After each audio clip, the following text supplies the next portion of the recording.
Union budget 2026માં ભારતીય railway વિશે કેટલીક મોટી જાહેરાતો કરવામાં આવી. છેલ્લા કેટલાક વર્ષોથી એક મોટો પ્રશ્ન સતત ચર્ચામાં રહ્યો છે. શું ભારતીય રેલવે ખાનગી બનશે? પીપીપી એટલે કે પબ્લિક પ્રાઇવેટ પાર્ટનરશિપ વિશે જાહેરાત કરવામાં આવી છે, પરંતુ સંપૂર્ણ પ્રાઇવેટાઇઝેશન અંગે કોઈ જાહેરાત કરવામાં નથી આવી. જો આવું થશે તો શું ફાયદો થશે અને શું નુકસાન? ચાલો સમજીએ સરળ ભાષામાં. ભારતીય રેલવેનું ઓપરેટિંગ રેશિયો લગભગ 98.3% છે, એટલે કે દરેક 100 રૂપિયાની કમાણીમાં માત્ર 1.7 રૂપિયા જેટલી જ બચત રહે છે. આ ખૂબ ઓછો નફો માનવામાં આવે છે. સરળ શબ્દોમાં કહીએ તો દરેક 100 રૂપિયાની કમાણીમાં લગભગ 98 રૂપિયા ખર્ચ થઈ જાય છે અને માત્ર 1 કે 2 રૂપિયા જેટલું જ બાકી રહે છે. આ સ્થિતિમાં સુધારો કરવા અને મુસાફરોને વધુ સુવિધા આપવા માટે સરકાર મહત્વપૂર્ણ નિર્ણયો લેવા જઈ રહી છે. ફાયદો કે નુકસાન તે તમે સંપૂર્ણ વિડિયો જોયા પછી નક્કી કરજો. ચાલો હવે વાત કરીએ પીપીપીની. પીપીપીનું સંપૂર્ણ નામ છે પબ્લિક પ્રાઇવેટ પાર્ટનરશિપ. સરળ ભાષામાં સમજીએ તો પીપીપી એટલે સરકાર અને ખાનગી કંપની મળીને કોઈ મોટો પ્રોજેક્ટ બનાવે અને તેને ચલાવે. ઇન્ડિયન રેલવેઝમાં પીપીપી કેવી રીતે કામ કરી શકે? જો રેલવેમાં ખાનગી ભાગીદારી વધે તો ટ્રેક, સલામતી અને મુખ્ય નિયંત્રણ સરકાર પાસે જ રહેશે. ખાનગી કંપનીને માત્ર ઓપરેશન સંબંધિત સ્વતંત્રતા મળશે. સૌપ્રથમ સર્વિસ સુધારાના નિર્ણય.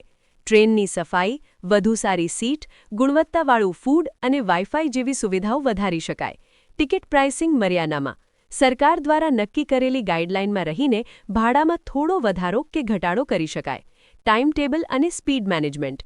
ટ્રેન સમયસર ચલાવવી અને અનાવશ્યક સ્ટોપ ઘટાડવા જેવા નિર્ણયો લઈ શકાય. Staff management.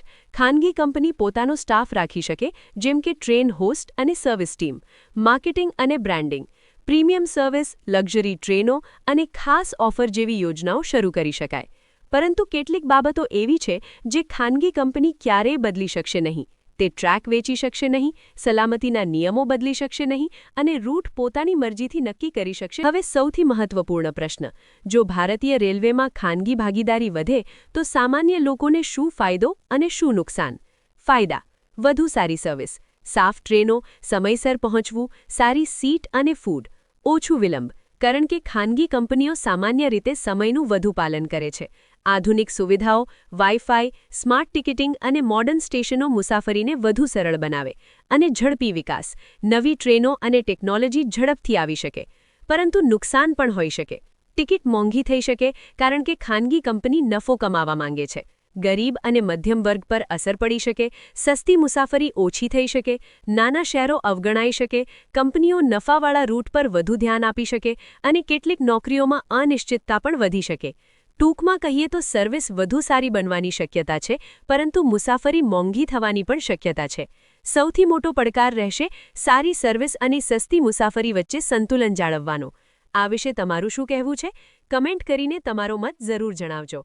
અને વિડીયો ગમ્યો હોય તો લાઇક કરો અને આવા જ માહિતીપ્રદ વિડીયો માટે ચેનલને